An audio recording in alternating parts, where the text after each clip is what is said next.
Hello friends and students, my name is Ritesh Rai from Rai classes. मेरे channel को Rai classes by Ritesh Rai यदि अभी तक आपने सब्सक्राइब नहीं किया है तो प्लीज़ पहले सब्सक्राइब करिए, उसके बाद जो भी हमारे वीडियोज हैं उसको आप प्रॉपर देख पाएँ। आज जो मैं वीडियो बना रहा हूँ ये इलेक्ट्रिकल साइंस या इलेक्ट्रिकल इंजीनियरिंग बोलते हैं। इलेक्ट्रिकल साइंस जो सब्जेक्ट है आईपी यूनिवर्सिटी में ये सब्जेक्ट को इलेक्ट्रिकल साइंस के नाम से जाना जाता है। और यही यदि AKTU की बात करेंगे तो इलेक्ट्रिकल इंजीनियरिंग की बात करते हैं। तो ये वन शॉट वीडियो है यूनिट 1 एंड यूनिट 2 का, मतलब 2 यूनिट मिलाकर के मैं एक वीडियो बना रहा हूं कि क्या क्या टॉपिक आपको पढ़ना है। यदि आप इन टॉपिक को अच्छे से कर लेते हो आपके पेपर की प्रिपरेशन जो होगी बहुत ही अच्छे से तैयार हो जाएगी। तो हम यूनिट 1 की बात करते हैं। यूनिट 1 में सबसे पहले आपको 2 नंबर में क्वेश्चन आता है एक्टिव और पैसिव, लीनियर और नॉन लीनियर, यूनिलेटरल और बाईलेटरल। ये आता है कि डिफरेंशिएट बिटवीन एक्टिव और पैसिव, लीनियर और नॉन लीनियर, यूनिलेटरल और बाईलेटरल। एक्टिव एलिमेंट जिसके पास अपनी एनर्जी होती है उसको एक्टिव बोलते हैं। जो एनर्जी को कंज्यूम करता है या जिसके पास अपनी सेल्फ एनर्जी नहीं होती है, like resistance, inductance and capacitance. Linear जो भी एलिमेंट ओम्स लॉ फॉलो करता है और जो नहीं फॉलो करता है वो नॉन लीनियर होता है। लीनियर क्या होता है आपका एग्जाम्पल रेजिस्टेंस होता है। नॉन लीनियर की बात करेंगे तो क्या हो जाएगा आपका बाइपोलर जंक्शन ट्रांजिस्टर होगा, ट्रांसफार्मर होगा, example of non linear. Unilateral जिसमें करंट सिंगल डायरेक्शन में फ्लो होगी उसको यूनिलेटरल बोलते हैं। जब करंट दोनों डायरेक्शन में फ्लो होगी तो क्या बोलेंगे बाइलेटरल। इसका एग्जाम्पल डायोड हो गया, इसका एग्जाम्पल हो गया ट्रांसमिशन लाइन। ठीक है, resistance is also example of bilateral element. तो जो 2 नंबर में क्वेश्चन आएगा कि write the difference between active और पैसिव, कोई एक आता है मतलब एक्टिव और पैसिव, लीनियर और नॉन लीनियर, यूनिलेटरल और बाइलेटरल, ये डिफाइन करने के लिए आता है। तो आपको डेफिनेशन लिखनी है विथ एग्जाम्पल लिखना है। उसके बाद जो दूसरा टॉपिक इंपॉर्टेंट है वो सोर्स ट्रांसफॉर्मेशन। सोर्स ट्रांसफॉर्मेशन तो यहां पे ये भी डिफाइन करने के लिए आता है कि आइडियल वोल्टेज सोर्स क्या होता है, आइडियल करंट सोर्स क्या होता है,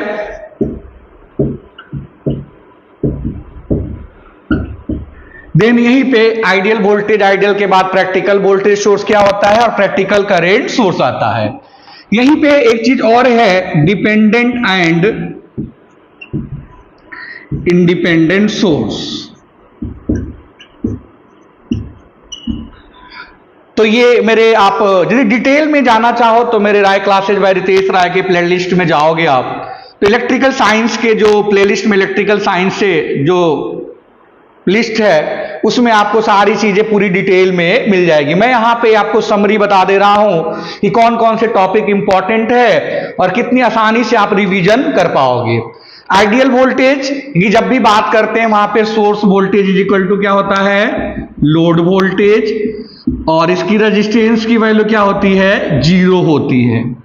आइडियल करंट सोर्स के केस में भी source current is equal to क्या होता है लोड करंट और इस केस में रेजिस्टेंस की वैल्यू क्या होती है आपकी इन्फिनिटिव होती है। कोई भी चीज आइडियल एग्जिस्ट नहीं करती है, जब आइडियल एग्जिस्ट नहीं करती है तो प्रैक्टिकल सोर्स बोलते हैं। तो प्रैक्टिकल वोल्टेज सोर्स में VS is not equal to VL, VL बोलते हैं लोड को। सिमिलरली यदि हम प्रैक्टिकल करंट सोर्स की बात करेंगे तो IS is not equal to IL, source current is equal to load current. और जब भी हम सोर्स ट्रांसफॉर्मेशन की बात करेंगे तो प्रैक्टिकल सोर्सेज होगा।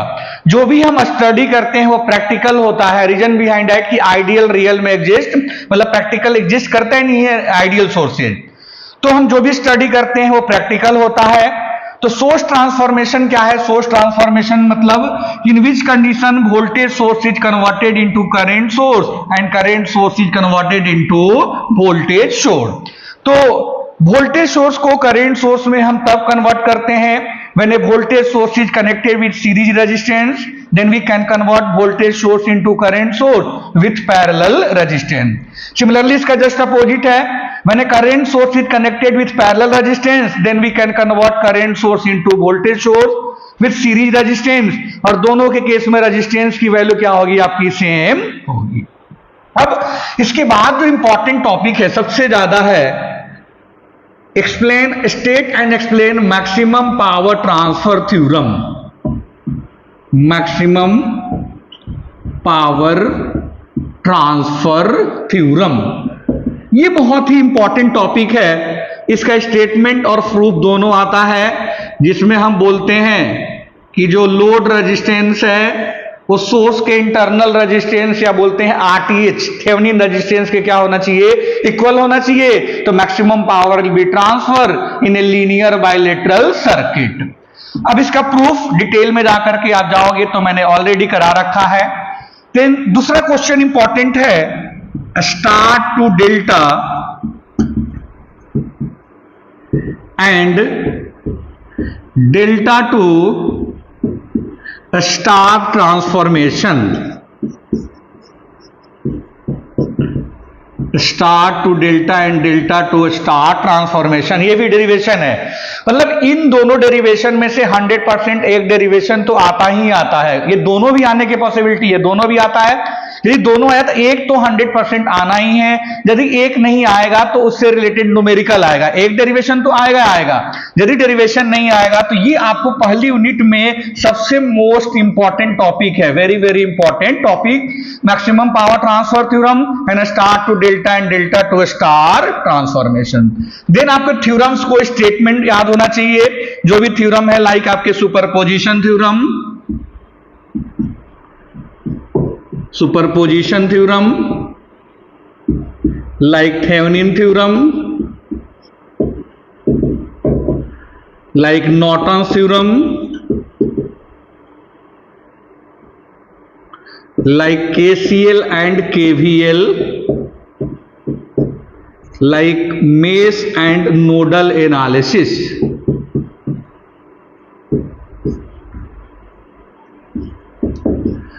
तो superposition theorem, Thevenin theorem, Norton theorem, maximum power transfer theorem, इन थ्योरम का स्टेटमेंट कभी भी आता है। कोई एक थ्योरम का स्टेटमेंट आएगा, बाकी अदरवाइज किसी से क्या आएगा? आपका न्यूमेरिकल आएगा। फिर इन टॉपिकों से क्या आता है? आपका न्यूमेरिकल आता है। न्यूमेरिकल किस टाइप से आते हैं और कौन कौन से फॉर्मूले यूज होते हैं, ये मैं नेक्स्ट वीडियो में आपको केवल और केवल फॉर्मूले कौन कौन से यूज होंगे और कौन कौन से न्यूमेरिकल आते हैं वो डिस्कस करूंगा। अब मैं आता हूं यूनिट 2 में। पहला इंपॉर्टेंट है कि फॉर्म फैक्टर क्या होता है, फॉर्म फैक्टर क्या होता है एंड पीक फैक्टर क्या होता है। और ये दोनों half wave rectifier and full wave rectifier, HWR मतलब हाफ वेव रेक्टिफायर, FWR मतलब फुल वेव रेक्टिफायर, इन दोनों वेवफॉर्म के लिए हमें फॉर्म फैक्टर और पीक फैक्टर फाइंड करने के लिए पेपर में आता ही आता है। या तो हाफ वेव का आ जाएगा या तो फुल वेव का आएगा, ठीक है। फिर हमारा RMS वैल्यू और एवरेज वैल्यू में क्या रिलेशन होता है, डिफरेंट डिफरेंट वेवफॉर्म के लिए, लाइक साइनसोइडल वेवफॉर्म, लाइक आपका trigonometric waveform, like square waveform, है ना। तो डिफरेंट डिफरेंट वेवफॉर्म के लिए हमें RMS value and average value calculate करनी होती है। और यदि ये दोनों कैलकुलेट कर लेंगे तो हमें form factor and peak factor की वैल्यू कैलकुलेट करनी है। तो ये बहुत इंपॉर्टेंट टॉपिक है। देन एक्टिव पावर, जैसे P इक्वल टू क्या होता है, VI cos phi, इसकी यूनिट जो होती है वॉट होती है। Reactive power Q equal to, जहां पे cos है वहां पे क्या हो जाएगा, साइन, और ये इसकी यूनिट होती है volt ampere reactive. And apparent power, जिसको टोटल पावर भी बोलते हैं, apparent power s equal to होता है V इंटू आई और यूनिट होती है वोल्ट एम्पियर। तो ये जो V और I है ये RMS वैल्यू होती है, ये ध्यान रखिएगा। और RMS और मैक्सिमम पहचानने का ये तरीका है कि कोई भी वैल्यू यदि डायरेक्ट दिया हो, यदि आपको दिया हो कि V इक्वल टू जैसे लाइक 220 वोल्ट और ये दिया हो V equal to 100 sine omega t, तो ये RMS वैल्यू है। जब साइन या कॉस के विदाउट दिया होगा तो ये क्या हो जाएगा RMS वैल्यू, और यदि कोई साइन और कॉस के साथ दिया होगा तो क्या हो जाएगा आपका वो मैक्सिमम वैल्यू। उसके बाद जो इंपॉर्टेंट है कि purely inductive circuit and purely capacitive circuit में एवरेज पावर की जो वैल्यू होती है या तो इंडक्टिव हो L हो या C हो, दोनों के केस में एवरेज पावर 0 होता है। ये हमारे पेपर में प्रूफ करने के लिए आता है। तो आप जाकर के इलेक्ट्रिकल साइंस के आप प्लेलिस्ट में जाओगे, वहां पे सारी चीजें ऑलरेडी कराई हुई है। Then most important topic series resonance, series resonance जिसको RLC सीरीज रेजोनेंस भी बोलते हैं, एंड इट्स क्वालिटी फैक्टर, इसी का क्या हो जाएगा आपका quality factor. Similarly parallel resonance and it's quality factor. मतलब पेपर में होता क्या है कि या तो सीरीज रेजोनेंस यदि आएगा तो इसी का क्वालिटी फैक्टर आता है डिराइव करने के लिए डेरिवेशन में, है ना। फिर इन दोनों में से एक पेपर में 100% आएगा ही आएगा डेरिवेशन। इन दोनों में से एक डेरिवेशन हमारे पेपर में आते ही आते हैं।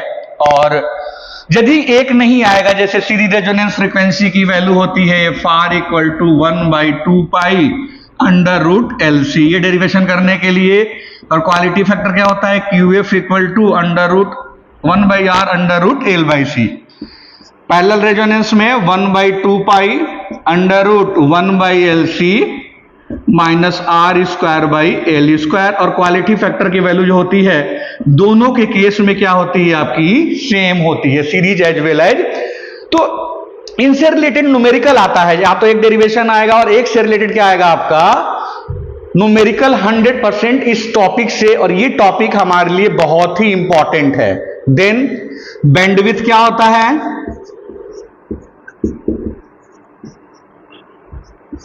कि डिफाइन बैंडविड्थ को आप डिफाइन करिए। एक रिलेशन और होता है कि write the quality factor in terms of series resonance frequency and bandwidth. इस रिलेशन पे न्यूमेरिकल आता है। एक F1 equal to FR minus R upon 4 pi L, इसको लोअर हाफ पावर फ्रीक्वेंसी बोलते हैं। और ये हो गया F2 equal to FR plus R 4 pi L upper half power frequency. तो इससे रिलेटेड हमारे पेपर में क्या आता है न्यूमेरिकल आता है। यहीं पे इलेक्ट्रिकल साइंस में आपके 3 फेज है, तो आता है कि line voltage and phase voltage में रिलेशन डिफाइन करो, डिराइव करो स्टार कनेक्शन के लिए, 3 फेज स्टार कनेक्शन के लिए, जहां पे होता है VL इक्वल टू √3 VP और फेज करंट इक्वल टू क्या होता है लाइन करंट।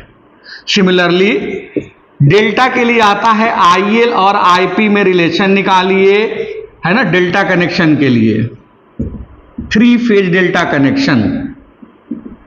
और वहां पे VP इक्वल टू क्या होता है आपका VL। तो ये इस डिटेल में आपको सारी चीजें दी हुई है ना। मेरे वीडियो लेक्चर में देखोगे तो ये दो टॉपिक, दोनों यूनिट में ये टॉपिक कर लेते हो तो आपके बहुत अच्छे मार्क्स आ जाएंगे।